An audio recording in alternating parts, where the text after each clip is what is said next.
Uno de los distintivos bautistas, no sé si recordáis cuál era, empieza por la S,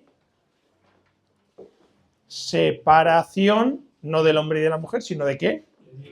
De Dios. Hermano Fabián, vamos a ir mal. Separación iglesia-estado, ¿verdad? No sé si recordáis, uno de los distintivos bautistas que estuvimos viendo, una de las cosas que como bautistas defendemos, y es lo que vamos a ver hoy, esa doctrina de la iglesia local, esa doctrina de la separación del Estado y la iglesia. Leamos ahí una, hermano William, porfa. Ahí estamos. No, lección 12. Lección 12. Tenemos separación, iglesia y Estado. Versículo clave de la lección. Voy a pedir por aquí a Ismenia, por favor, que me lo busque. Es Mateo 22, 21. Mateo 22, 21. Es un versículo bíblico y casi podemos decir que es un dicho popular también. Mateo 22, 21. Gracias, Carlos.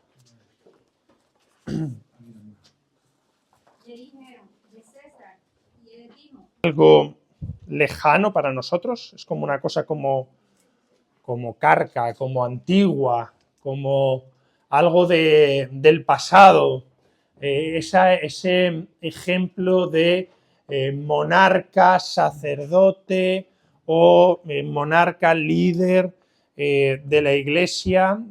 ¿Creéis que es algo un poco así como que me suena como a hace siglos, como a muy antiguo? No, ¿por qué no? A ver, los valientes que han dicho que no, ¿por qué no? Venga, esto es como tirar la piedra y esconder la mano, no puede ser. Venga, José, que te he oído por ahí, no te escondas en la columna, que te veo. ¿Por qué no? La pregunta es si creéis que esa figura o este tema de la separación iglesia-estado o esa unificación en una única figura del poder político y del poder eclesiástico es una cosa del pasado.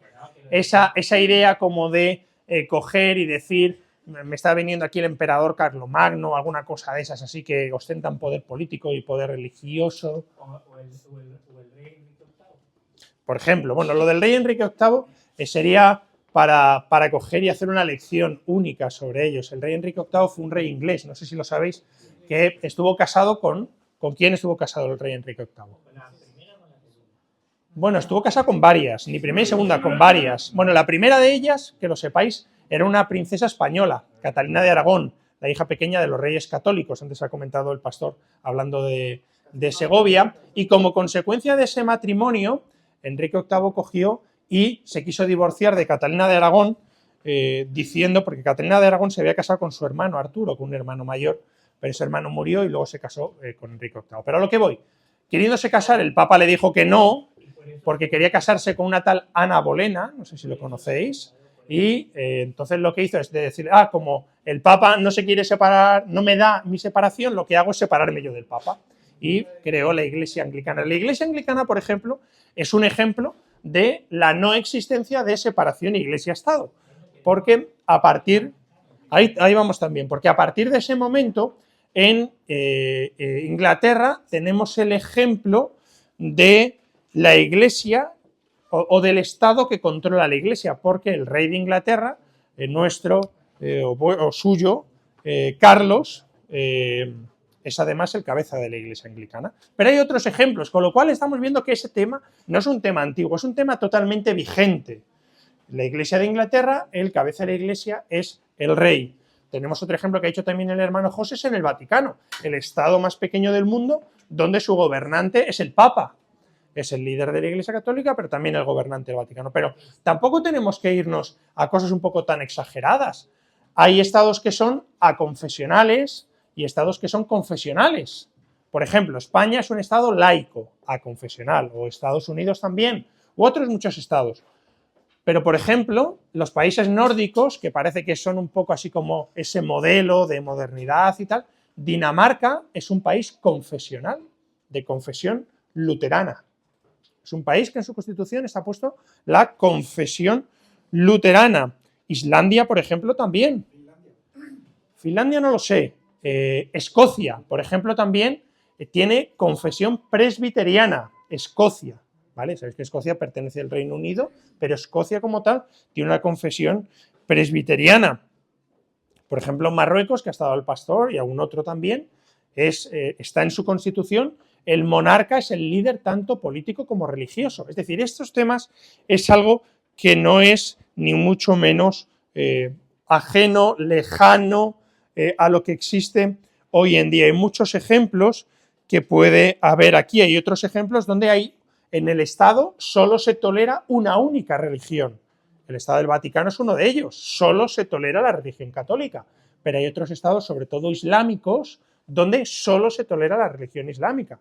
Marruecos, Arabia Saudí, Yemen, Omán, hay muchos, Irán, hay muchos estados que son, digamos, monorreligiosos, si lo podemos, o que no toleran otras religiones. Entonces, partiendo de esa base de que el tema de Iglesia y Estado es algo totalmente vigente, yo he cogido y ayer estaba pensando, preparando la lección, y digo, voy a ver qué hay en internet. Vamos a ver eso. Y me han salido unas cosas, estos días he estado muy desconectado. Estábamos en Canarias, Raquel y yo, y en la televisión solo había canales ingleses. Y mi inglés es chapurreo, con lo cual no he visto absolutamente nada de televisión. Estaba un poco desconectado, pero he visto en internet algunas cosas. Me voy a poner ahí William. Por ejemplo, este es un del Mundo. Yo lo busqué ayer por la noche.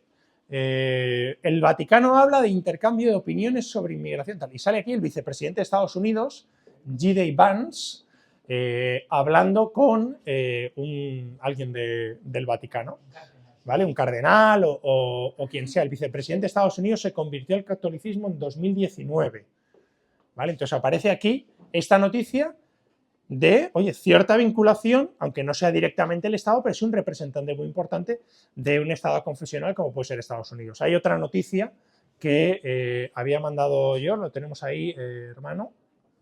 A ver. No recuerdo ahora cuál era, la hice por la noche, pero no me acuerdo cuál había puesto. Que también nos habla un poco de eso, de esa mezcla que todavía a día de hoy tenemos en Iglesia y Estado. Yo lanzo unas preguntas, no para que las contestemos, sino para que las dejemos ahí un poco en mente. Mira, aquí tenemos, es verdad, lo vi ayer en las noticias, el amigo Putin anuncia una tregua por el día de Pascua. O sea, es como si quiere congraciarse con la Iglesia Ortodoxa rusa y, bueno, como yo soy así de bueno y me quiero congraciar con la Iglesia Ortodoxa, por el día de Pascua hago una tregua, creo que eran como de 30 horas o una cosa así. También es una mezcla de Iglesia y Estado. Ya está, William, muchas gracias. Preguntas que dejo ahí en mente. ¿Debe pagar la Iglesia impuestos? ¿Debe el creyente obedecer las leyes? No hace falta que contestemos. Vamos a dejarlo un poco ahí. ¿Debe en nuestro grupo de oración de la Iglesia circular una petición de un hermano diciendo tenéis que votar a este partido político, tenéis que votar a determinada tendencia política o tenemos que hacer una petición para derrocar el gobierno actual? Son temas que parecen que nos pueden resultar ajenos, pero ni mucho menos lo son, ¿vale? Ni mucho menos lo son. Hay muchos ejemplos, como hemos visto, de países que controlan la Iglesia. ¿Y cuáles son los problemas asociados con esto? ¿Qué creéis? ¿Cuáles son los problemas de que haya una intrusión del Estado en la Iglesia o de la Iglesia en el Estado? La limitación de la libertad que la Iglesia debe tener en el manejo de sus cosas. Eso es muy importante. Control ideológico, luego hablaremos también un poco de ese tema, pero básicamente ese control ideológico está dentro de lo que ha comentado José, que es el cercenar la libertad de la Iglesia a la hora de hacer, ya sea ideológicamente, económicamente o en otras versiones. Quizás esa sea la más importante de todas ellas. Pero aquí vamos a una pregunta muy importante. ¿Qué dice la Biblia acerca de eso, verdad? Sería, porque aquí nosotros podemos estar debatiendo, hacemos una mesa redonda, ponemos unos cafés y podemos estar hablando de ello. Pero ¿qué dice la Biblia acerca de esto que estamos hablando? ¿Qué creemos nosotros en base a lo que dice la Biblia? Lo que nosotros creemos es que no debe haber ninguna unión orgánica entre la Iglesia y el Estado. Le damos ahí, William, por favor, la primera. Una unión orgánica entre la Iglesia y el Estado. Aun cuando no haya una iglesia estatal, el Estado no debe controlar los asuntos de la iglesia. Vamos a ver una serie de textos. Volvemos ahí con Ismenia y ya partimos a partir de ahí. Vamos todos a Mateo capítulo 22. Mateo capítulo 22, los versículos 15 al 21. 15 al 21. En primer lugar hay que decir, para ponernos en contexto, que en este momento estamos hablando de los evangelios, la iglesia como tal no había nacido, pero el principio que aquí se establece es perfectamente aplicable a la iglesia, tanto hoy en día como desde su creación, desde su nacimiento. Vamos ahí con Mateo 22, versículos 15 al 21, empezamos con Ismenia y vamos así uno cada uno hasta el 21, por favor.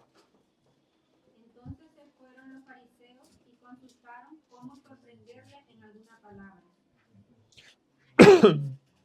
Y enviaron los discípulos de ellos con los herodianos diciendo: Maestro, sabemos que eres amante de la verdad y que enseñas con verdad el camino de Dios y que no te cuidas de nadie porque no miras la apariencia de los hombres. Dinos pues, ¿qué te parece? ¿Es lícito dar tributo a César o no? Pero Jesús, conociendo la malicia de ellos, le dijo: ¿Por qué me tentáis, hipócritas? Mostrarme la moneda del tributo, y ellos le presentaron un denario. Entonces les dijo: ¿de quién es esta imagen y la inscripción? Le dijeron: de César, y le dijo: dad pues a César lo que es de César y a Dios lo que es de Dios. Bien, vemos aquí cómo intentaban, ¿verdad?, tentar al Señor Jesucristo, poniéndole un poco entre la espada y la pared. Vemos aquí a estos herodianos, ¿verdad?, que era un partido político que defendía la romanización de la dinastía herodiana. Y le quieren poner a Dios entre la espada y la pared. ¿Cuál es la pregunta que se realiza aquí? Versículo 17. ¿Es lícito dar tributo a César o no? Aquí el Señor Jesucristo podía haber contestado de dos maneras. Es una pregunta cerrada. ¿Sí o no? ¿Verdad? Era una pregunta capciosa. Por eso. Era para tentarle, era una pregunta trampa. ¿Y por qué era una pregunta trampa? Porque si él decía que sí era lícito dar tributo a César, él estaba reconociendo que César era el rey cuando el Señor Jesucristo había venido aquí, ¿verdad? Y era el verdadero rey. Y si decía que no, estaba incitando a una rebelión contra el gobierno. Como Jesús, versículo 18, conocía sus corazones, dice Jesús, conociendo la malicia de ellos, ¿qué hace? ¿Qué pide? Una moneda. ¿Qué moneda? Un denario. Un denario. El denario era el salario de un soldado, el salario de un día de un soldado. Y como toda moneda estaba formada por dos partes, por dos caras. Una primera cara donde estaba la cara del César, ¿vale?, que había en ese momento. Tiberio era el César, que había, el emperador que había en ese momento. Y por otro lado era la imagen de un sacerdote. ¿Y por qué un denario? ¿Por qué un denario? ¿Qué era el denario? ¿De qué estamos hablando aquí? Le hicieron una pregunta sobre el tributo. ¿Qué era el tributo? ¿Un impuesto? Vale, sí. ¿Qué era el impuesto? Un tributo. ¿Qué era el tributo? Un impuesto. Venga, vale, avanzamos un poco más. ¿Qué era el tributo en este caso? El tributo era, cada persona tenía que pagar un denario al año como un tributo al gobierno romano. ¿Y un tributo para qué? ¿Para financiar qué? La conquista, es decir, la ocupación del pueblo judío y de otros pueblos, evidentemente, por parte de Roma. Por eso el tributo estaba tan mal visto en ese momento. ¿Os acordáis cuando a lo largo de los evangelios se hablan de los recaudadores de impuestos, ¿verdad?, que estaban ahí muy enfilados por todo porque eran personas colaboracionistas con el régimen opresor, con el régimen que estaba acogiendo y tenía cautivo, digamos, al pueblo, tenía conquistado al pueblo judío. Por eso estaba tan mal visto, porque con esos impuestos que estaban recaudando se financiaba la ocupación de Roma. en este tiempo. Entonces coge ese denario que tenía un significado muy importante para ellos. ¿Y qué pregunta hace?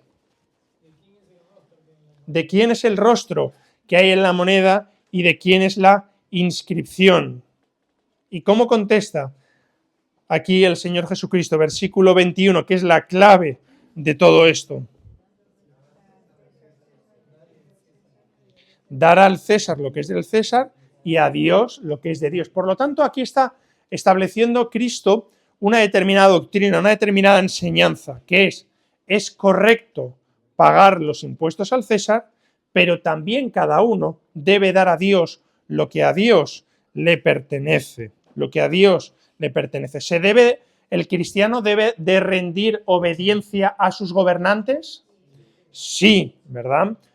¿Dónde os habéis quedado leyendo? Que no me queda con Paqui, me parece, ¿verdad? Luis y subsiguientes. Vamos a Romanos, capítulo 13. Romanos, capítulo 13, versículos 1 al 7. Romanos, capítulo 13, versículos 1 al 7. Somótense todos personas a la autoridad superiores, porque no hay autoridad sino de parte de Dios, y los que hay por Dios han sido establecidos. De modo que quien se opone a la autoridad, a lo establecido por Dios, resiste. Y los que resisten acarrean condenación para sí mismos. Porque los magistrados no están para infundir temor al que hace el bien, sino al malo. ¿Quieres, pues, no temer la autoridad? Haz lo bueno y tendrás alabanza de él. Porque es servidor de Dios para tu bien. Pero si haces lo malo, teme, porque no en vano lleva la espada, pues es servidor de Dios, vengador para castigar al que hace lo malo. Por lo cual es necesario estarle sujeto, no solamente por razón de castigo, sino también por causa de la conciencia. Pues por esto pagáis también los tributos, porque son servidores de Dios y que atienden continuamente a esto mismo. Pagad a todos lo que debéis, al que tributo, tributo, al que impuesto, impuesto, al que respeto, respeto, al que honra, honra. No debáis a nadie nada. Hasta ahí, hasta el 7. Ahí estamos. Ahora, a partir de ahí, ¿cuál es su nombre, hermana? Sí. Manuel, bien. Me va a ir buscando mientras yo voy, si es tan amable, 1 de Pedro 2, 13 al 17. Y ahí seguimos. 1 de Pedro 2, 13 al 17. Y los siguientes hermanos vamos a estar leyendo. Vemos aquí claramente cómo se nos exhorta a obedecer a los gobernantes, porque los gobernantes están puestos por Dios. Lo hemos visto ahí, versículo 1, sométase toda persona a autoridades superiores, porque no hay autoridad sino de parte de Dios, y las que hay por Dios han sido establecidas. Versículo 6 también nos habla de que debemos de pagar nuestros tributos. Perdona que te interrumpa, ¿no? Pero es que esto es, o sea, yo escuchándote, ¿no? Escuchando el tema, me parece que es bastante profundo, ¿no? Es algo que se puede decir por encima y se queda allí. Y surge una pregunta, ¿no? Estamos hablando de las leyes, ¿vale? Estamos hablando de lo que la persona debe hacer y someterse a algo, ¿no? Con respecto al tema, entonces, ¿qué pasaba si sabemos que todo entra en un control de acuerdo a unas personas que conquistaron, porque es lo que se habla, conquista, y piden atributos, o sea, piden cosas así? Estuve leyendo de que la forma que yo pague algo está muy bien porque está sujetado a algo, perfecto. Pero cuando yo me refiero a la vida de Daniel y al grupo que andaba con Daniel, hicieron una ley, ¿vale? Pero te estás adelantando. No, por eso, o sea, es la pero te estás adelantando. Os estáis adelantando. Vamos. Pero la pregunta es así, o sea, voy a la pregunta. No, Sí. no voy a meter Haz la pregunta y después la contesta, si venga. Daniel, el grupo de Daniel, Sí. se supone que ellos estaban en el ámbito espiritual. Sí. En el ámbito espiritual. Pero ellos habían colocado una ley. Sí. Establecieron una ley. Y como Sí. Daniel, muchos casos en la Biblia. Sí. Colocaron leyes. Pero luego lo vamos a ver, Bueno, callo. Luego vamos a ver qué ocurre cuando hay una confrontación entre la ley de Dios y la ley de los hombres. Luego vamos a verlo. Luego. Hay muchos ejemplos en la Biblia. Y luego te daré la respuesta.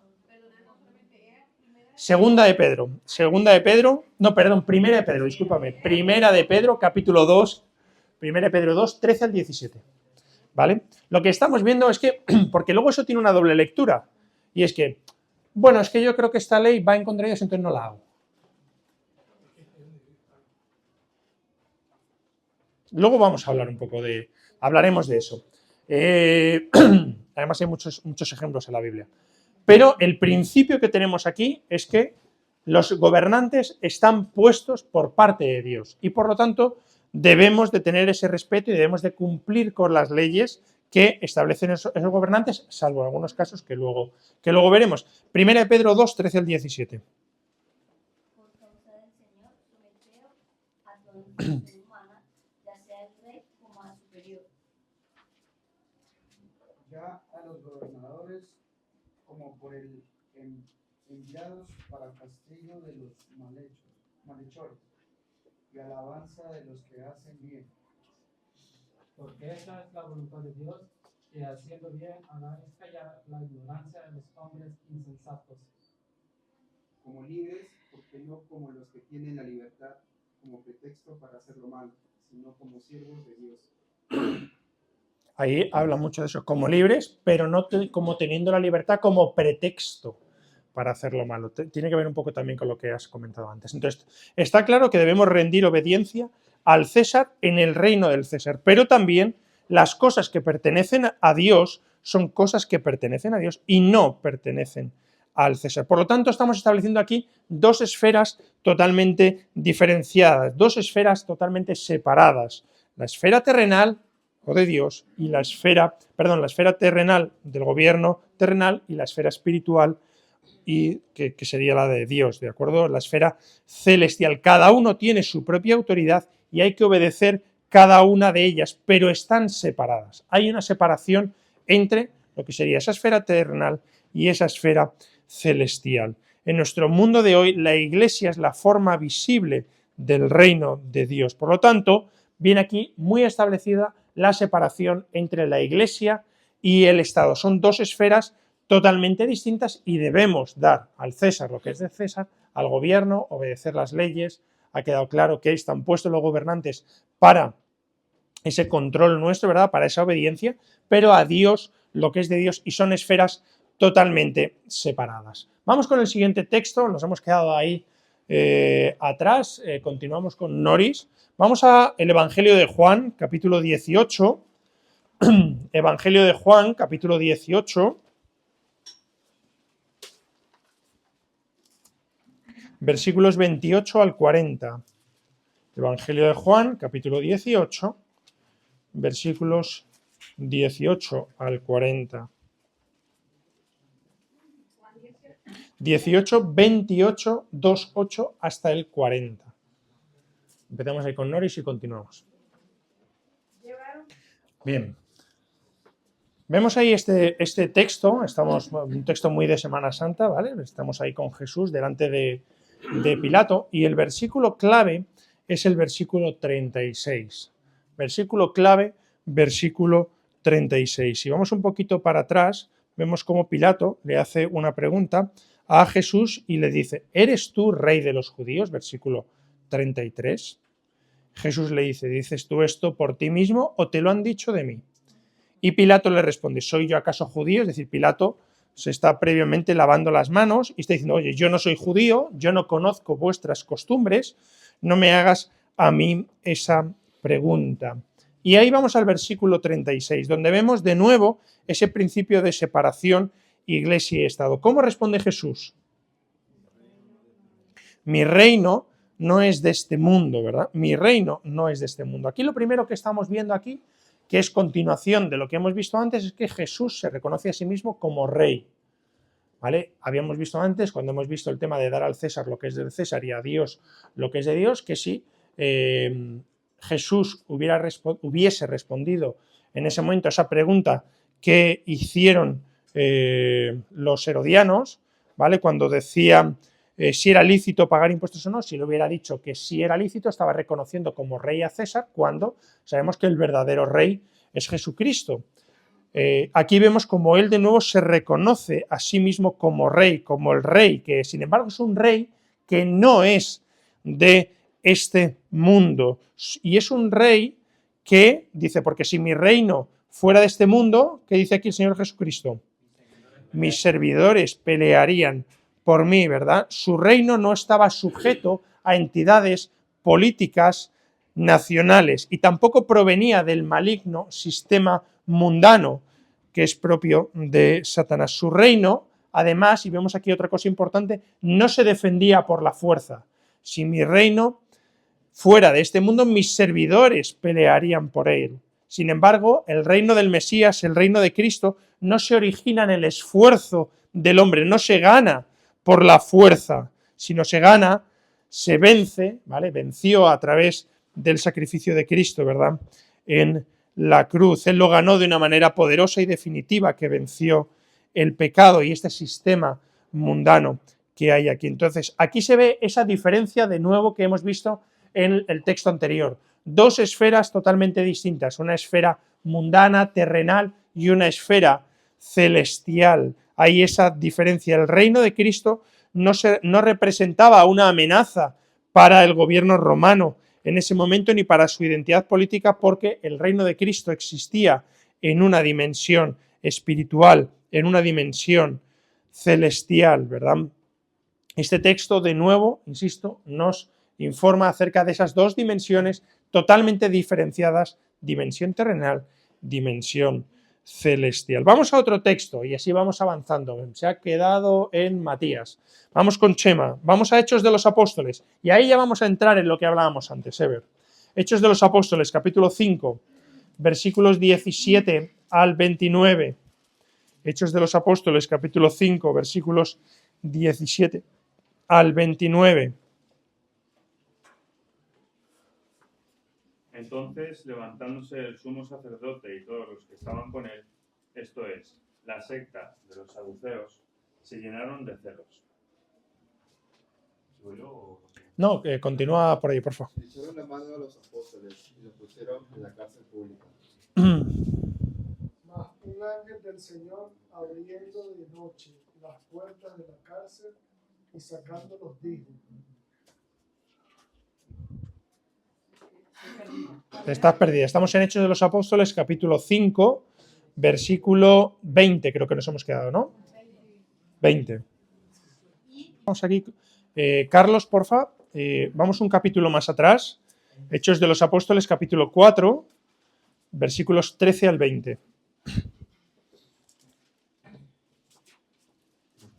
Entonces, viendo el denuedo de... Con un contexto similar o parecido y con una respuesta también similar. Versículos claves, Hechos 5, 29 y en este caso Hechos 4, 19. En primer lugar, vemos de nuevo esa separación entre esa esfera terrenal y esa esfera celestial, ¿vale? Esa separación clara, versículo 29 y versículo 19, 29 del 5, 19 del 4, ¿vale? En el 4 que acabamos de leer, 19, juzgad si es justo delante de Dios obedecer a vosotros antes que a Dios. Se ve claramente que está, por un lado, la obediencia al gobierno, a los principales, a esas personas que están ahí puestas, o a Dios. Versículo 29 del capítulo 5, respondiendo Pedro a los apóstoles, es necesario obedecer a Dios, esfera celestial, antes que a los hombres, esfera terrenal, ¿vale?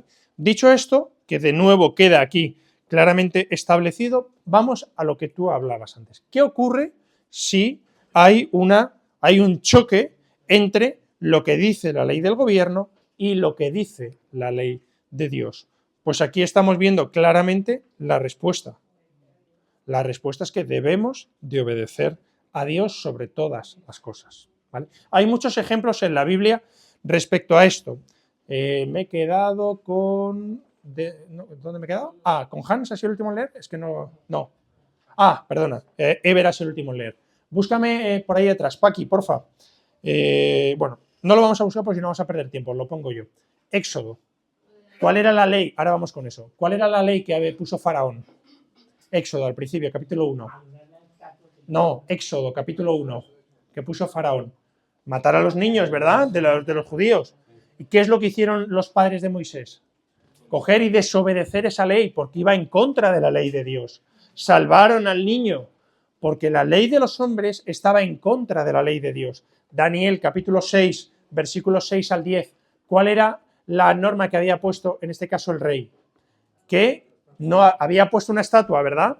Había creado una estatua y debían de adorar a esa estatua. Y cualquier persona que no adorara a esa estatua, ¿vale?, tendría un determinado castigo.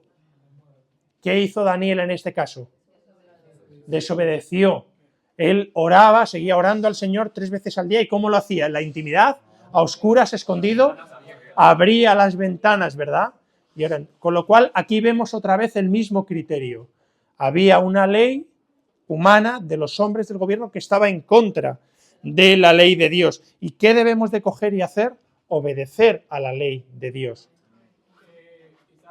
Ahora, si vemos lo que estás diciendo aquí, Uh-huh. ahora te digo, si hay un pueblo que está siendo oprimido, ¿sí?, por X gobernante, y le está colocando impuestos a ese pueblo, donde ese pueblo no es capaz ni siquiera de pagarlo, ni siquiera puede comer, yo tengo que entonces obedecer al gobernante porque es la voluntad de Dios, o qué hago yo en ese caso. Porque no es el caso de España, pero hay otros casos de otros países que hoy en día pasarían por esas circunstancias. Es un ejemplo. Entonces, ¿qué balance le damos ahí? Mira, te voy a poner un ejemplo. Hemos estado hablando antes de ello. En Inglaterra hay una iglesia estatal, que es la iglesia anglicana, ¿vale? Los obispos de la iglesia anglicana, ¿quién los paga? El gobierno. ¿Y el gobierno a través de qué? De los impuestos. Yo como inglés, imagínate, ¿vale?, debería de dejar de pagar impuestos porque digo, como esos impuestos o parte de ellos van a pagar a los sacerdotes, curas o lo que sea, de una religión que entiendo que es contraria a la mía, ¿debo dejar de pagar impuestos? O, por ejemplo, aquí en España, como parte de mis impuestos van destinados a determinadas políticas que no están de acuerdo con lo que dice la palabra de Dios, por ejemplo, políticas de género u otro tipo de políticas, ¿debo de dejar de pagar impuestos? Perfecto, no. Pero te queda para comprarte un jean. A ellos no. Bueno, sí, lo que tú estás diciendo es un caso muy extremo, ¿vale? Pero yo estoy hablando de casos que nos tocan a nosotros a día de hoy. Y no estamos hablando de un país de la África subsahariana o del Medio Oriente. Estoy hablando de Inglaterra, país avanzado, cercano.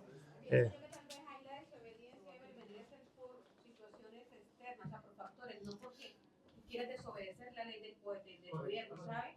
O sea, ya es como una necesidad que tienes que desobedecer la ley de un gobierno. Pero si tuvieras con qué, está dado que tenemos que obedecer al gobierno. ¿Vale? O sea, No, pero es que yo estoy de acuerdo con todo lo que están diciendo. Es más, yo estoy de acuerdo con todo eso. Yo estoy hablando de un caso extremo, de lo que estoy mencionando. ¿Cómo lo veríamos? A ver, lo primero que hay que a ver, por favor. Lo primero que hay que decir aquí es que la línea que marca ese tema es muy delgada. Y lo primero que tenemos que hacer es buscar la sabiduría del Espíritu Santo en oración para poder identificar. Pongo otro caso, porque lo que tú estás poniendo es un caso como muy extremo que posiblemente a ninguno de nosotros nos toque, ¿vale? Pero pongo otro caso. La semana que viene, ¿dónde vamos? Al retiro. Imaginaros que ahora dice el gobierno, bueno, voy a dar una subvención a la iglesia para que toda la comida que vamos a comer en el retiro la pague el gobierno.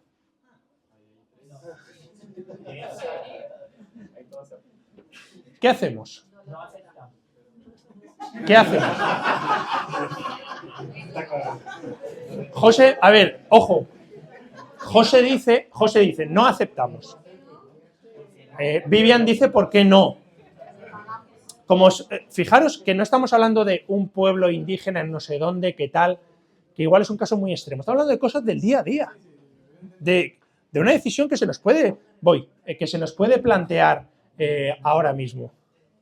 Es que vivimos en un mundo en el cual a veces tenemos muchos derechos y pensamos que siempre ha sido así. pero cuando Pablo le escribe, por ejemplo, a los cristianos a través de 1 Timoteo, no era que vivían como vivimos nosotros con toda la libertad. Sin duda alguna. Incluso habían esclavos y todo lo demás. ¿Y la regla cuál era? El esclavo puede haber dicho, no, yo soy libre. O sea, no es justo que yo sea un hombre igual que él y tenga que someterme a él. Entonces, por eso es que se dice ser cristiano no es fácil, ¿verdad? Porque cuando vivimos conforme a lo que dice la palabra de Dios, tenemos que morir incluso al ego. Y una de las cosas que Pablo le escribe, sométanse a las autoridades. Pero ¿quién era la autoridad? Nerón. Entonces uno pudiera decir, no, pues tenemos toda la de la ley para hacer una revuelta e ir en contra de Nerón y derrocarlo porque no es justo.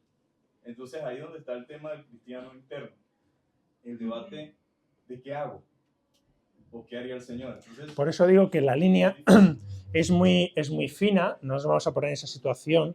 Por ejemplo, como has comentado, podría decir, bueno, como la esclavitud va en contra de la ley de Dios, podrías coger y volverte contra tu dueño en base a eso. Sin embargo, el propio apóstol Pablo dice que tenemos que someternos a nuestros amos, ¿verdad?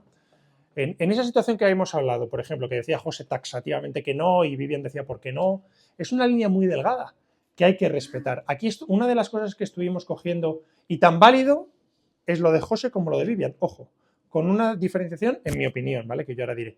¿Recordáis que cuando estuvimos hablando de los distintivos bautistas, uno de ellos era que todo creyente tiene libertad de conciencia? Y en aquellas cosas que no sean doctrinas absolutamente claras bíblicas, tenemos que buscar el discernimiento del Espíritu Santo y respetar lo que dice el otro hermano, que puede ser distinto a lo que hagamos nosotros. ¿Cuál es mi postura en ese caso? La postura de Isaac, no la bíblica, no la de la iglesia, la de Isaac. Que quede claro, ¿vale? Mi postura como Isaac es sí, si no me condiciona. Como Isaac. Pero respeto al hermano José, que dice no. Yo hablo como Isaac, esa sería mi postura. O sea, lo que yo no puedo consentir es que el Estado condicione mi libertad. Si, pongo otro ejemplo, ¿vale? A través de los acuerdos Iglesia-Estado, las iglesias o las confesiones reconocidas por parte del Estado están exentas del pago de tributo por sus locales, ¿vale? Nosotros estamos exentos, aunque el Ayuntamiento del Corcón no se haya enterado todavía, del pago del IBI, ¿vale? Yo como iglesia debería decir, renuncio a ese beneficio que tengo y pago el IBI, aunque de acuerdo a la ley estoy exento de. Yo creo que no. ¿Me exige a mí algo el Estado por estar exento de eso? ¿Condiciona mi libertad? ¿Condiciona mi culto? ¿Condiciona mi forma? No. Ahora, si ya el Estado me dice, mira, para coger y que yo te exima del pago del IBI o para que te dé la comida, pues tú tienes que asumir aquí en la iglesia, por ejemplo, el matrimonio de personas del mismo sexo, por decir algo, ¿vale? Tienes que asumir, yo qué sé, para no andar siempre con el mismo tema, no sé, no se me ocurren nada cosas, pero acciones políticas, por ejemplo, tienes que permitir que aquí se haga un mitin político del alcalde. Ahí ya no. Vale, ahí ya no. Por lo tanto, el principio es, no debemos de buscar la manera de desobedecer al gobierno. No debemos de estar buscando maneras de desobedecer al gobierno. La enseñanza general de la Escritura es la de someternos al gobierno. Esa debe ser nuestra actitud y debemos obedecerla hasta lo máximo que podamos. Ahora bien, cuando hay algo que claramente viola las Escrituras, la enseñanza es que debemos obedecer a Dios. ¿Vale? Ese es el criterio. Luego, hay los grises, hay que ver, ¿vale? Hay que verlo. Lizardo, muy rápido que son las 12. Hermano, también, bueno, vemos también que Jesús pagó impuestos, Uh-huh. a pesar de ser mismo ciudadano, y que no debía pagar, y él lo pagó. Y lo que él dice es que oremos por nuestras autoridades. Y, bueno, eso es, debemos orar. Una de las cosas, cuando estuvimos hablando de la iglesia y la oración, una de las cosas que bíblicamente habla es que debemos orar por nuestros gobernantes, ¿vale? Entonces, bueno, hemos visto 3 textos bíblicos, ejemplos claros de separación, iglesia y Estado. Próxima semana vamos a continuar, vamos a estar hablando un poquito de historia, de cosas que ha habido y vamos a estar hablando también de cosas un poco más del día a día, ¿vale? Puntos de interés en el día de hoy. Bueno, próxima semana no, perdón, próxima semana estamos en el retiro, a la otra.